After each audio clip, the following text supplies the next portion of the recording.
"You're not actually going anywhere, Mom. Stop being so dramatic." That was what my daughter-in-law said to me, right to my face, in my own kitchen, while I was folding a tea towel I'd had since 1987. She didn't even look up from her phone. I set the towel down very slowly. I didn't say a word. She still didn't look up. "I want you to understand something before I tell you the rest of this story. I am not a dramatic woman. I have never been dramatic. I raised 2 children mostly on my own after my husband, Jeffrey, passed from a stroke when the kids were still young. I went back to work as a dental hygienist at 51. I refinished my own hardwood floors using a YouTube tutorial and a rented sander. I am the kind of woman who figures things out quietly and gets on with it. So when Annette told me I was being dramatic, she wasn't just dismissing what I'd said.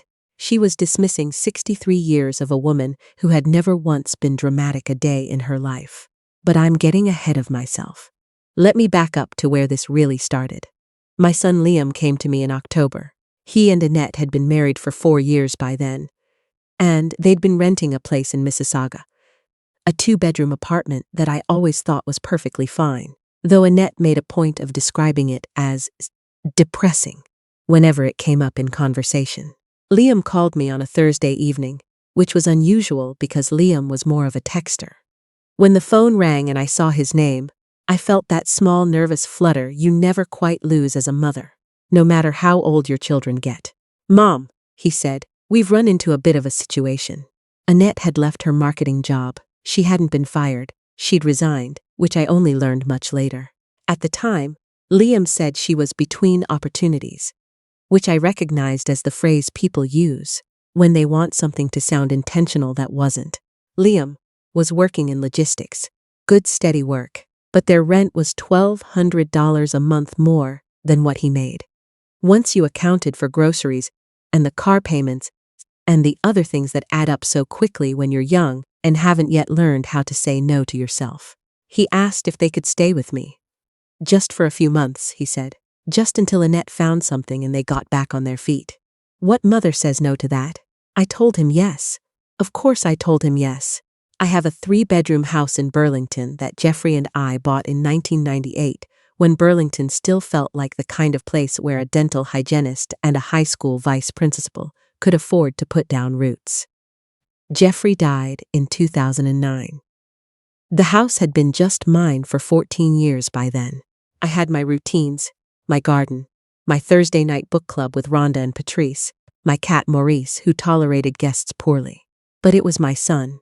There was no version of the conversation where I said no.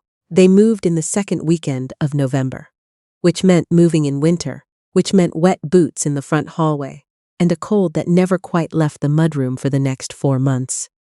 Liam carried boxes.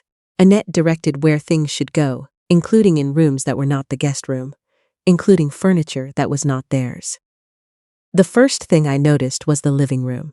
I had a reading chair by the front window, a wingback I'd reupholstered twice, once in a green velvet that Jeffrey had hated and I had loved, and once after he was gone in a warm cream fabric that had just the right amount of give. I read in that chair every morning with my coffee. I had been doing it for 11 years. One afternoon, about 3 weeks after they moved in, I came downstairs and the chair was gone. Not moved to another room. Gone from the main floor entirely. I found it in the basement, next to the old exercise bike and a box of Jeffrey's winter coats that I'd never been able to bring myself to donate. I asked Liam about it that evening. He looked genuinely uncomfortable, which told me he'd known and hadn't said anything. He said Annette had found a sectional she liked at a Boxing Day sale, a big gray thing that wrapped around most of the living room wall, and there hadn't been room for the chair with the sectional coming. "The sectional isn't here yet," I said. "It comes Thursday," he said. I went to bed early that night. I lay there in the dark, thinking about what it means when someone moves your things without asking. Not because they needed the space, because they'd already decided it was theirs to arrange. I didn't say anything. I told myself they were going through a hard time. I told myself it was just a chair. By February, there were other things. Annette had enrolled in an online course, something in social media management, I think, which meant she was home all day, every day, while Liam went to work. I was still working 3 days a week at the dental office, so on the days I was home, we were in the house together. She kept the television on in the living room, even when she wasn't watching it, just background noise, which filled the whole main floor from 9 in the morning until Liam got home.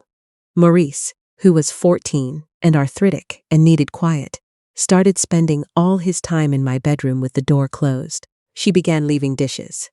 I don't mean forgetting now and then. I mean a pattern. Coffee cups on the side table, plates on the counter, glasses in the bathroom, a bowl of cereal left sitting on the kitchen island until the milk curdled and the whole kitchen smelled sour. When I mentioned it once, gently, she said she'd get to it. When I mentioned it a second time, less gently, she said she'd been really stressed with the course, and somehow I ended up apologizing for bringing it up. Looking back, I don't know how that happened. I think I was so uncomfortable with conflict in my own home that I'd started managing her feelings at the expense of my own peace. That's what happened. That's the only explanation I have. Things shifted in March. Annette's mother Beverly came to visit from Calgary. She was staying for a long weekend, which became 5 days, which became 8. I gave up my home office so she had somewhere to sleep, which meant my sewing machine and my tax files and my address book all got stacked on my bedroom floor. Beverly was a loud woman. Not unkind exactly, but loud, and she and Annette would sit at my kitchen table talking until 11, sometimes midnight, the way people do when they've forgotten their guests. I'd come downstairs in the morning and find Beverly's coffee ring on the counter and the overhead light left on. At the end of the 8 days, when Beverly finally flew home, I found a post-it note she'd left on the bathroom mirror. "Great house! Annette, you've done wonders with the place." She meant it kindly, I'm sure. I stood there in my own bathroom and read that note 3 times. Annette had done wonders with the place. My place. The place I'd bought with my husband in 1998, that I'd repainted every 7 years, that I'd regrouted and recaulked and regardened and held together through 14 winters on my own. I put the post-it in the pocket of my housecoat. I still have it somewhere, actually. I kept it as a reminder, not of Beverly's obliviousness, but of the moment I understood that something had gone very wrong with the situation I'd agreed to. I called my daughter that night. Penny lives out in Victoria, and we talk every Sunday. But this was a Tuesday, and she knew immediately something was off. I told her everything. The chair, the dishes, Beverly's 8 days, the post-it note. There was a long silence on Penny's end of the phone, the kind of silence where someone is choosing their words. "Mom," she said finally, "how long did you agree they could stay?" I said a few months. "It's been 5, she said. I knew. I'd been trying not to count. "Have you said anything to Liam?" she asked. I told her I'd mentioned things here and there, that it hadn't gone anywhere. Penny has always been the more direct of my 2 children. She was the child who told her grade 4 teacher to his face that his explanation of long division was confusing, which was correct but did not endear her to him. She said, "Mom, you need to have an actual conversation, not a hint, a conversation." She was right. I knew she was right. I just didn't know yet how much I'd been avoiding the reality of what I was going to have to do. I tried. In April, I asked Liam to have a coffee with me on a Sunday morning while Annette was at a yoga class. I told him I was feeling like a guest in my own home. I said it carefully. I said I loved them both, and I wanted to help, but that I needed a clearer sense of the plan. A timeline. Something concrete. I asked whether Annette had found work yet. Liam looked at the table. He said things were complicated. He said Annette was still finishing her course, that the job market was tough, that he didn't want to put pressure on her. I asked him gently who was thinking about the pressure on me. He didn't answer that directly. He said they were grateful. He said he knew it wasn't easy, and he appreciated everything. And then Annette came home early from yoga, and Liam stood up quickly and started rinsing his mug in the sink, and the conversation was over. He hadn't stood up to her. He hadn't even stood up for me. I went to my bedroom and sat on the edge of my bed for a long time. Maurice climbed up beside me and put his old gray head on my knee, and I scratched behind his ears, and I thought about Jeffrey. I thought about what Jeffrey would have done. Jeffrey was a patient man, but he had a line. When something crossed it, he was very calm and very clear, and there was no negotiating. People respected him for it. I had always relied on that, I realized. Even after he was gone, I'd been relying on the memory of it. I was going to have to find my own line. I made a phone call the following Monday, while Liam was at work and Annette was in the basement on her laptop. I called my friend Rhonda, who'd been my book club co-founder, and who'd also, I suddenly remembered, sold her house in Burlington 2 years earlier, and moved into a condominium in Oakville that she absolutely loved. "Rhonda," I said, "tell me about your condo again." She told me. She told me about the building, the amenities, the other people who lived there, the way she'd felt the first morning she'd woken up in a space that was hers and only hers. I listened to all of it. Then, I asked if she still had the contact information for her real estate agent. His name was Douglas Morrow. He'd been in Burlington and Oakville real estate for 20 years. I met him for coffee at a Tim Hortons near my office on a Wednesday afternoon, and I told him what I was thinking. He didn't ask why. He just asked what I was looking for. 2 bedrooms. Somewhere I could have Penny when she visited.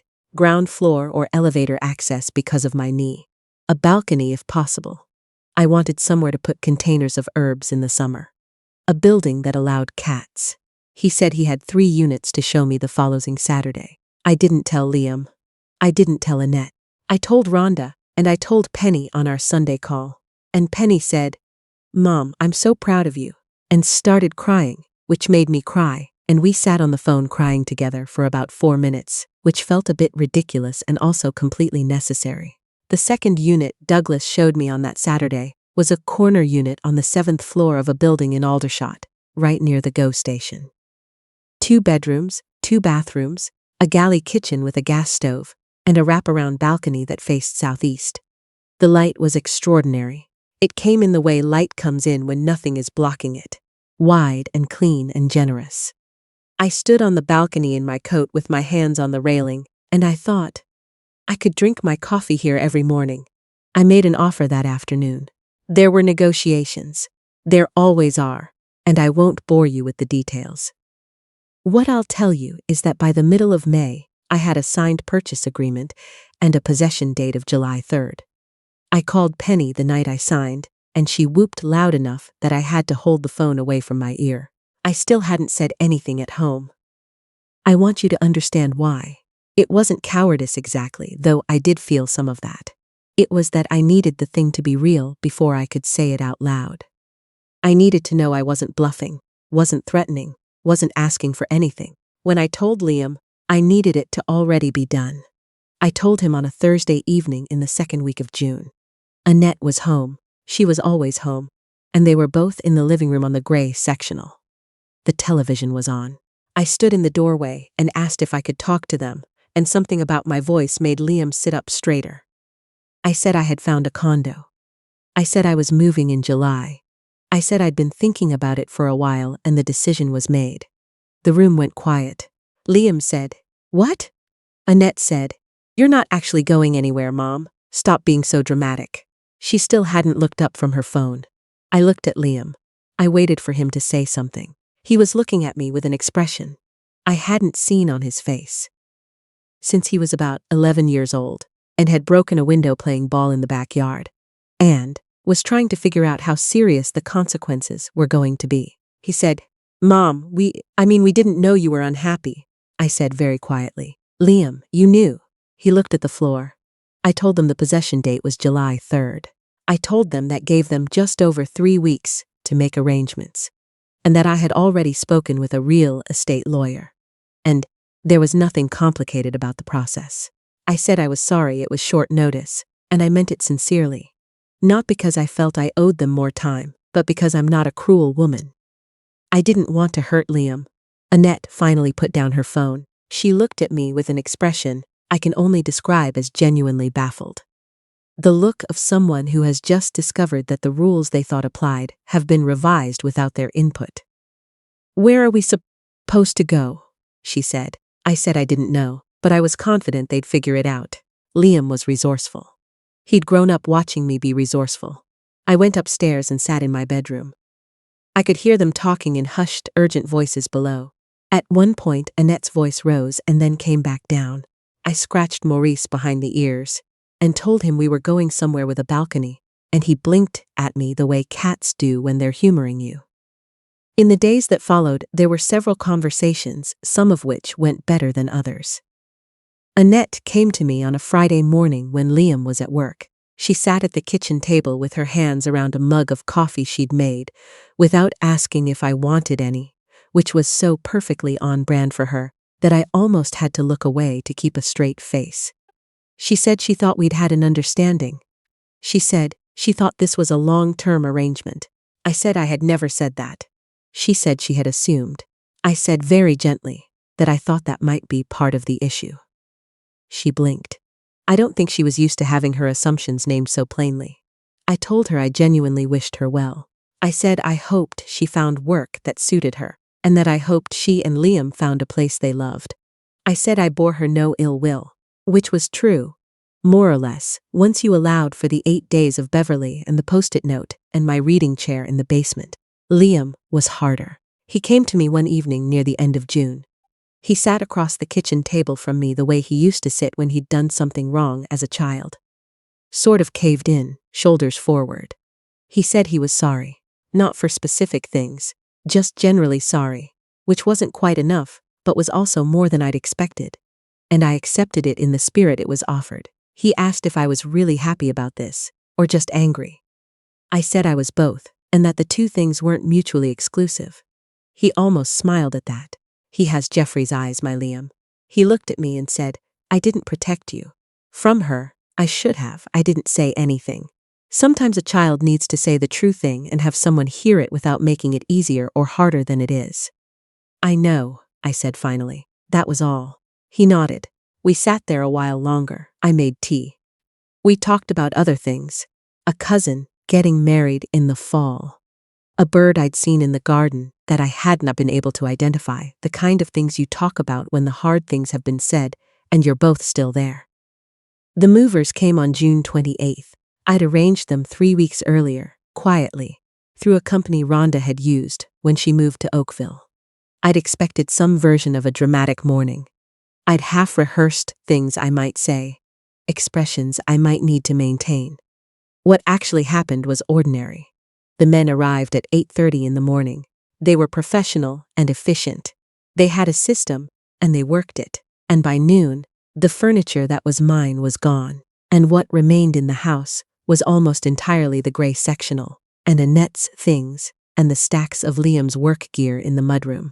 Annette watched from the doorway of the bedroom they'd been using for the past 8 months. I'm not sure what she'd expected.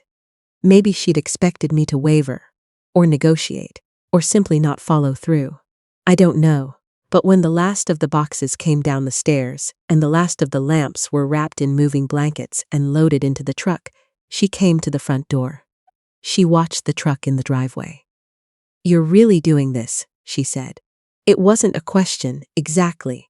It wasn't an accusation. It was something closer to the sound of a person revising their entire understanding of a situation in real time.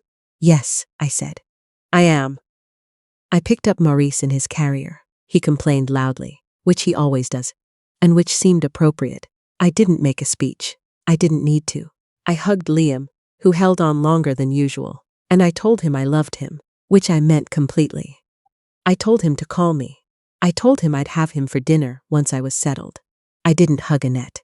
I looked at her and nodded, the way you do with someone when you want to be civil but honest. She nodded back. I thought that was about right. I walked to my car. I want to tell you about the morning of July 4th, because that morning is the part of this I think about most.